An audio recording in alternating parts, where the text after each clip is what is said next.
gjithë qytetarët e Republikës Kosovës. Është hera e tretë, edhe shpresoj të jetë e fundit, që unë marr fjalën në këtë sallë gjyqi. Kanë kaluar më shumë se 5 vite nga fillimi i këtij procesi gjyqësor.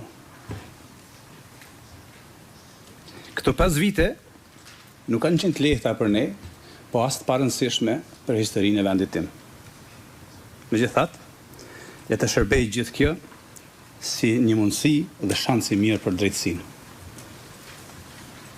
Pas gjithë këtyre viteve, ka edhe një element pozitiv. Shpresoj se trupi gjykues ta ketë pasur kohën e mjaftueshme për ta kuptuar se lufta jonë ishte e drejtë dhe se pretendimet e prokurorisë nuk qëndrojnë. Në fjalën time në këtë sallë në prill të vitit 2023, kur ky proces sapo kishte filluar, thash se po përballesha me një akt akuzë të pabazuar. Sot pas gjithë këtij rrugtimi, rrjedha e procesit më ka dhënë të drejtë. Akuzat ndaj nesh janë tërësisht të pabazuara dhe të padrejta. Unë nuk jam ngritur sot këtu ta mbroj veten time, sepse këtë gjë din më së miri dhe e kanë bërë avokatët e mi. Nuk jam këtu as për t'ju treguar ju për drejtësinë, sepse ju dini më mirë se çdo kush atë. Unë sot jam këtu për të kërkuar nga ju që pikërisht ta ushtroni atë drejtësinë. Edhe pse kanë kaluar gati 3 vite nga fillimi i këtij procesi, prokuroria ka vazhduar të mbështetet në pretendime që nuk kanë bazë dhe të vërtetën, dhe në një përpjekje të vazhdueshme për të njëllosur një luftë që në thelb ishte çlirimtare.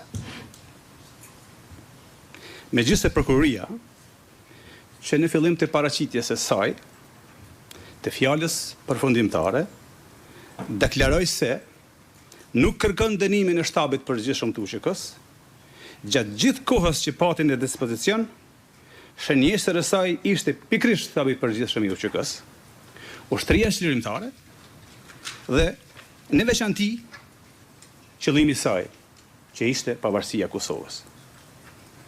Madje krijoi përshtypje sikur vetë pavarësia po trajtohej si një qëllim i përbashkët kriminal.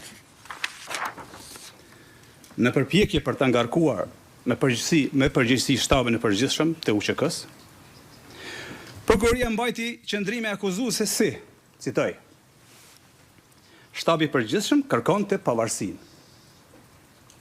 Apo me tutje, shtabi i përgjithshëm deklaroi se nuk do ta mbështeste autonominë. Mbyll citatin.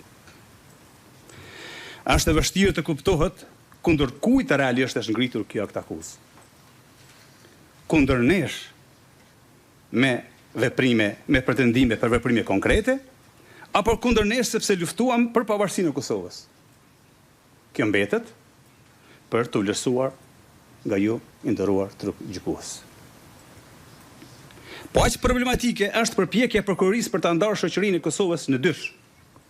Në ata që ishin për pavarësi dhe në ata që ishin për autonomi. Sikur të donte që me çdo kusht të krijonte përçarje mes qytetarëve të Republikës Kosovës.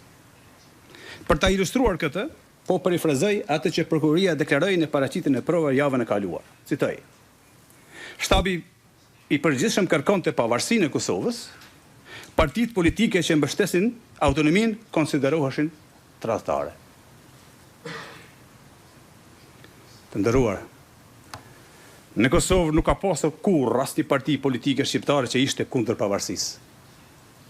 Dhe rrjedhimisht asnjë që mbështeste ndonjë autonominë në Serbi. Të gjitha partitë politike shqiptare ishin për pavarësinë, ashtu siç ishte edhe vetë qëllimi i ushtrisë çlirimtare të Kosovës. Ta paraqesesh mbështetjen për pavarësi si kërkesë radikale dhe autonominë si moderne, është një sulm jo vetëm ndaj historisë Kosovës, por edhe ndaj të ardhmes së saj. Sikur prokuroria përpiqet të na ndajë ne shqiptarëve mes veti dhe ta barazojë UÇK-n me krimet e Serbisë. Askush nuk mund ta bëjë asnjërin e as tjetrën. Lufta çlirimtare nuk mund të barazohet